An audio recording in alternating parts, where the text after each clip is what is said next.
เอาใจเอาใจพ่อตัวพ่อตัวแม่เลี้ยงดูพ่อเลี้ยงดูแม่จะไหนมงคลการเลี้ยงพ่อการเลี้ยงแม่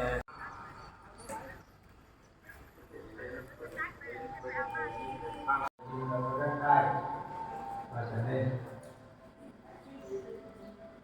เรียนการคนอื่นเพิ่นการดีБуддист.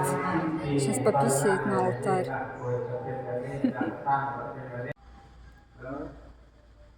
นี่บอกพ่อแม่ว่ามึงไปหาตายเองลูกเมียอยากไปทำนักทำบุญไปเอาไปเถอะหมอดีลูกแต่น้อยพ่อไปมันลงซ้ำ Как смешно. Ой, เอาแล้วเนาะมื้อนี้บ่ไม่ออกเนาะจะทั้งเทศน์และสำนีได้บุญกันเด้อчто он там такое смешное рассказывает?